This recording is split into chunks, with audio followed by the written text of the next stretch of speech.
Disneyland Adventures, the game no one really asked for, and from the looks of it, a game no one really bought.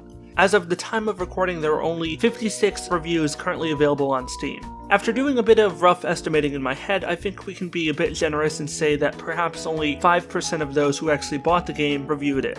So only roughly 1,000 people bought the game. Normally that'd work out to be about $20,000 in gross profit, but then Steam takes at least its initial 30% base cut. Now when you do the math, you're looking at around $14,000. Someone go congratulate Disney for making back less money on the Steam release than it probably cost them to pay even one of the developers who worked on it. This video was made possible by the Humble Store. If you're looking for a great selection of games, with new sales almost every day, and even monthly game bundles, full of a mystery selection of great high-quality AAA and indie games, check out the Humble Store today using this link featured down below in the description field of this video. Hope you take the time to check it out, but now on to the show. Maybe beating Disney over the head over its lack of sales of a relatively unpromoted and spontaneous cash-in game is a bit unfair, but given that the House of Mouse has built its reputation in recent years on being the industrial cash cow, willing to sell out anyone and anything that threatens to hinder that cash flow, it does strike me as somewhat ironic that the game, priding itself on being the ultimate immersive Disneyland virtual experience, might easily by now be found in the $5 video game bargain bin at your local department store or electronics store.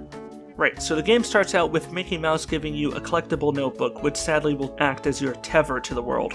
You progress, to use the term loosely, in this game by acquiring the signatures of all the designated Disney characters. Some of these characters, just like NPCs in a RPG game, will often send you on absurd time-wasting quests. In the case of Stitch from Lilo and Stitch, he'll only sign your book if you agree to steal a bunch of floating hamburgers for him because he's kind of dying of starvation, and the Disney management seemingly refused to feed him. I don't know if someone in the dev team was taking a pot shot at Disney intentionally with this quest, but if so, hats off to you because that's pretty cheeky. The voice acting here, a fairly big factor when considering this game is basically a walking simulator, with one of the few singularly unique characteristics being the iconic band of Disney mascots available to interact with at any time, is fairly okay. Don't be looking for any state-of-the-art voice acting here, but for what the game is, it's not too bad.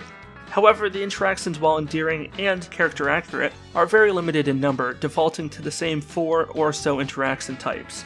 Let's see if you notice the pattern.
At any rate, let's talk about your character.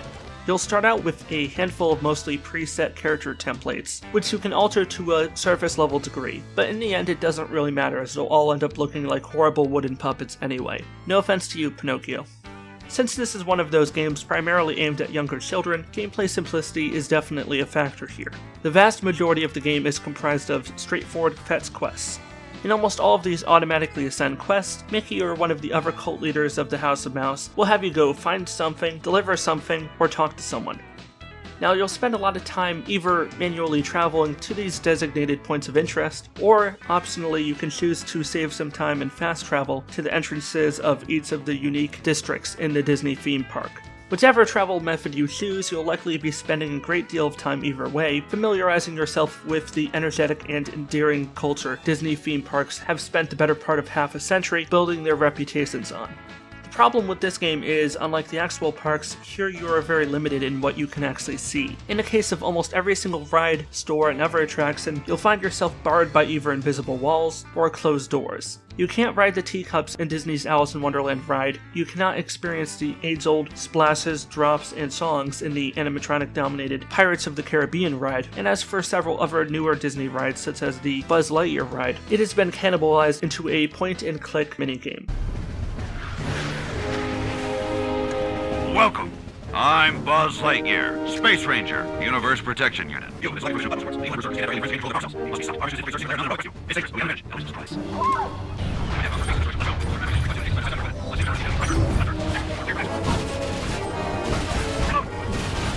And let's not even begin to go into the most legendary of all, It's a Small World.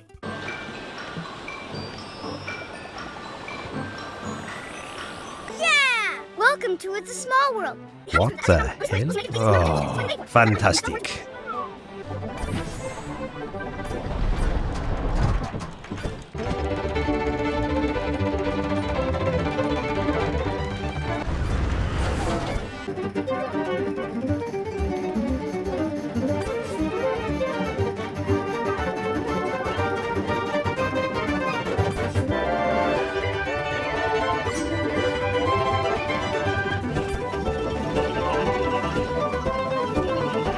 One of the most interesting moments I had in this game was, believe it or not, hearing Sora put fascinating insights into Disney's history, both the parks and the man, relayed to me by the well-voiced but terribly animated park guide, Karen. Bill Evans, Disneyland's chief landscape architect, used forced perspective on the Matterhorn by planting full-grown trees at the base of the mountain and smaller spruce trees higher up, creating the illusion that the mountain is taller than it actually is. It's a Small World originally started out at the 1964 World's Fair in New York. Walt liked the concept so much, he brought it to Disneyland. I hope I was able to make your visit even more enjoyable. I have no idea who at Disney told the development team it was time to go gold, because I do not believe the developers looked at the finished product themselves and decided, yeah, it's time to release this to the world. This game needed more time to cook in the development oven. I could think of so many things that could have made this game even remotely better. More character interactions, fully rideable rides, not these terrible Android App Store looking mini-games.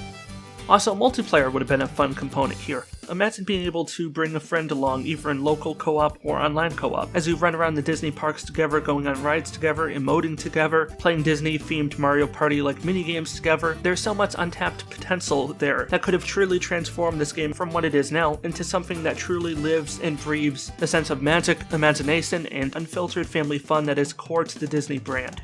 I can't come out and say this is a terrible game because, despite some truly terrible elements, it's not as bad as it could have been, but it's a far cry from the standards one would normally aim for. I was a big fan of the PlayStation Home interactive experience offered on PlayStation 3, which at its core is not that dissimilar from what Disney was trying to offer here, with the main distinction being PlayStation Home was aimed to be a social hub bringing people together to enjoy these experiences together, not just as individuals, and given the comparatively limited technology of the time, they did a rather remarkable job. I still remember spending hours walking around the wonderfully digitized Harry Potter theme park, featuring film and book accurate landscapes that could captivate any fan at a glance. Games like this offer us more than just a means of escape for a couple minutes or a couple hours. They offer us an opportunity to forget our troubles and enter a world that feels both familiar and new at the same time, and allow us to move about and interact with said world however we wish. While this world may be colorful and seemingly full of energy, it's a lie, a deception, an inaccurate representation of what could have been, of what should have been. Disneyland Adventures is currently available to purchase in both physical form and online for $19.99 USD, although I cannot recommend spending anywhere near that amount on it. If you do want to check it out for the laughs or to briefly enjoy the world and its limited offerings, wait till one of the massive Steam seasonal sales to drop the price from what it's currently at to what its actual retail price should be, $7.99. At that price or lower, it's not a bad get, but at that rate, there's also a lot of other games for that price that you'd enjoy probably more. So, on your own head be it. If you have kids and want them to have an hour or two of unsupervised fun in-game, or if you're an adult having already grown up on Disney films, $7.99 or even $9.99 isn't a terrible asking price, but charging $20 for this game is far exceeding what I would consider its actual value to be. At any rate, I need to go stick my head in a toilet and attempt to drown myself in hopes that I can finally escape the memory of some of these abysmal minigames. If you enjoyed this video, likely more than you'd enjoy the actual game, give this video a like and consider clicking that subscribe button down below and opt into getting notifications so you can be among the first to know when a new video goes live. This is WarriorDan signing out. Stay awesome everybody, and peace out.